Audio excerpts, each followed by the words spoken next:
हाजी Arafat Sheikh Bharatiya Janata party का एक पदाधिकारी। मैं महाराष्ट्र के मुख्यमंत्री जी एकनाथ शिंदे जी, महाराष्ट्र के उप मुख्यमंत्री हमारे नेता देवेंद्र फडणवीस जी से एक बात कहने के लिए मुखातिब हुआ। मैं देवेंद्र जी आपसे पूछना चाहता हूं कि जिस तरीके से नीतीश राणे कुछ महीनों से मुस्लिम समाज के बारे में, मुस्लिम अल्पसंख्याकों के बारे में, अब तो हमारे पैगंबर के बारे में जिस तरीके से बातें करना शुरू की, कुछ दिनों पहले उन्होंने कहा नगर में कि मस्जिदों में घुस घुस के मारेंगे।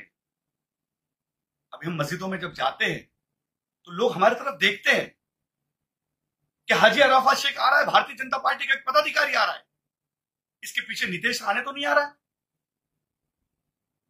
हमारे पास जवाब नहीं है। मैं समझ नहीं सकता हूं ये कौन सा हिंदुत्व बताने की कोशिश कर रहे हैं, ये कौन सा हिंदुत्व समझाने की कोशिश कर रहे हैं। मैं भी मेरी जिंदगी हिंदुओं के साथ में रही, मेरा जीवन 25 साल, मेरे कई हजारों दोस्त हिंदुत्व है, कई हजारों दोस्त मेरे हिंदू है।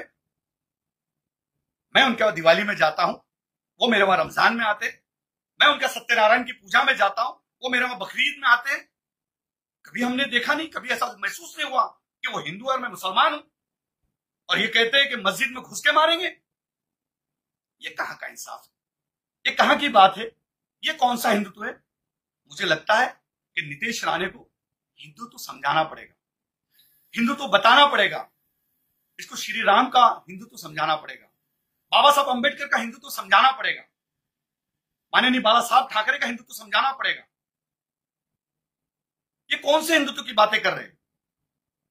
मस्जिद में घुसेंगे और मारेंगे। आइए, कौन से वक्त में आएंगे।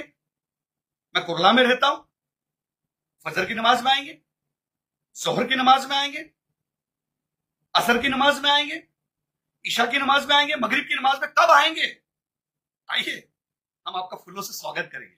आइए, हम आपको बताएंगे मुसलमान क्या होता है, मुसलमानों की तरबियत क्या होती है। कभी कोई मुसलमान मौलाना ने श्री राम के बारे में नहीं कहा कि राम जी की उम्र क्या थी और सीता जी की उम्र क्या थी, कब उनकी शादी हुई थी। ऐसा कभी किसी मुसलमान मौलाना ने कहा, क्योंकि हमारे धर्म ने कभी नहीं सिखाया किसी के भगवान का अपमान करो, किसी धर्म का अपमान करो। ये कौन सा हिंदुत्व की बातें कर रहे हैं, किस तरीके की बातें कर रहे हैं। जब वो बोल रहे थे तो मैं देख रहा था कि उनसे बड़ा माइक था, उनके पैजामे से बड़ी उनकी जबान चल रही थी। छोटे बुल्ली के बच्चे, आपको समझना पड़ेगा, बटले डेनी, आपकी बकरी ऐसी आवाज, और आप कहते हैं कि मैं हिंदुओं का गब्बर हूं। आप हिंदुओं के गब्बर नहीं, हिंदुओं के गोबर हो। गोबर भी बहुत बड़ी बात है, आप गू तो हो, आप गोबर नहीं गू हो। जिस तरीके की भाषा आप कर रहे हो, अगर गोबर भी बने होते तो अच्छा लगता कि कहीं तो कहीं आंगन में लिपने के काम में आते, लेकिन आप गू हो। आपकी बातें, आपकी जबान, आप जो जिस तरीके से बात कर रहे तो आप गू जैसी बातें कर रहे। पूरा हिंदुस्तान का मुसलमान और हिंदुस्तान का हिंदू भी आपको इसके बाद बटला डेनी और छोटी बुल्ली का बच्चा कह के पुकारेगा। इस तरीके की भाषा ना करो।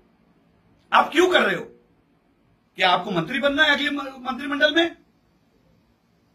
आपके बाप को दिल्ली में मंत्री बनना है, इसलिए कर रहे हो?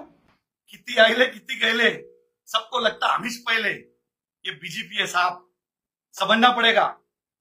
आपके भूखने से ये सारी चीजें नहीं होगी। हिंदुस्तान का हिंदू भी समझदार है। मुसलमान जिस तरीके से समझदार है वैसा हिंदू भी समझदार है। मेरे हजारों लाखों दोस्त हिंदू है। मुझे कभी ऐसा महसूस नहीं हुआ किसी के घर पे जाते कि मैं किसी हिंदू के घर जा रहा हूं। मैं कभी गणपति में गया तो मुझे कभी ऐसा महसूस नहीं हो कि मैं मुसलमान हूं, इनके वहां गणपति में क्यों जा रहा हूं। क्योंकि हमारे धर्म में सिखाया गया है कि तुम दूसरों के धर्मों की इज्जत करो। यही हमारा पहला सबक है, तुम दूसरों के खुदाओं की इज्जत करो। यही हमारा मजहब सिखाता है। और तुम कहते हैं कि मस्जिद में घुस के मारेंगे। अब जिन साधु ने कहा, अब उन्होंने शादी नहीं की तो उसमें हमारा कसूर है। अब उनको नहीं पता कौन कितने साल की उम्र में शादी कर रहा है, किसकी कब शादी हो रही है। लेकिन हमारे पैगंबर के बारे में अगर इस तरीके की बात करेंगे तो ये ठीक बात नहीं है। माननीय मुख्यमंत्री एकनाथ शिंदे जी ने भी इसके ऊपर ध्यान देना चाहिए और मेरे नेता देवेंद्र फडणवीस जी ने इसके ऊपर ध्यान देना चाहिए। देवेंद्र जी, आपको पूरा हिंदुस्तान के लोग, हर कोई पसंद करता है। आप महाराष्ट्र की शान हो, हमारा आदर हो, रिस्पेक्ट हो, आपको लोग चाहते। आप जब कोरोना में बीमार हुए थे, कई मुसलमानों ने आपके लिए दुआ की, दरगाहों पे चादर पेश की, हाजी अली पे दुआएं की गई कि देवेंद्र जी जल्दी ठीक हो जाए। और ऐसे लोग अपनी पार्टी का नाम खराब करते हैं। ऐसे लोगों को चुप बिठाइए, इसके आगे समझाइए। हम मस्जिदों में जा नहीं सक रहे कि लोग हमारी तरफ गलत तरीके से देख रहे कि देखो ये बीजेपी वाला आया, और इसके पीछे बीजेपी वाला कोई कहता है कि मस्जिदों में मारेंगे। हम मुसलमानों ने, पूरे हिंदुस्तान के अल्पसंख्यक समाज के मुसलमानों ने क्या करना चाहिए? ये क्या साबित करना चाह रहे? मैं नीतीश राणे से कहूंगा कि इस तरीके की भाषा ना करो। ऐसा ना हो कि और भी लोग इस तरीके की भाषा करना शुरू करें। आप जितने हैं उतने ही रहो। आप जब बात करते हो तो ऐसा लगता है कोई तीसरी चौथी का बच्चा बात कर रहा है। माइक से तो छोटे दिखते हो आप, आपसे बड़ा तो माइक दिखता है। इसलिए मैं कहता हूं आप छोटी बुल्ली के बच्चे हो और ज्यादा ना बोले, अच्छी बात नहीं है। ये मैं जितनी सारी बातें रखा हूं एक मुंबई के एक तहजीब वाले अंदाज में रखा हूं।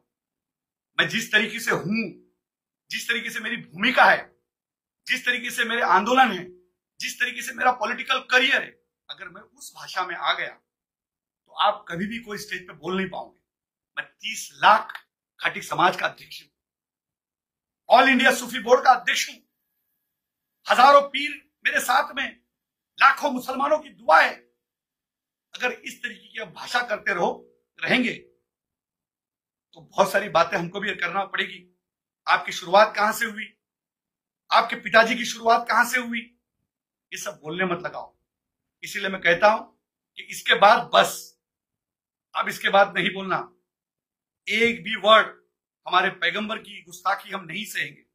मैं इस पार्टी में रह के काम कर रहा हूं, हजारों लोगों को जोड़ रहा हूं, हजारों लोग मेरे साथ मुसलमान जुड़े हुए, और उनका जवाब मेरे पास अगर इस तरीके का होगा तो ये बात ठीक नहीं होगी।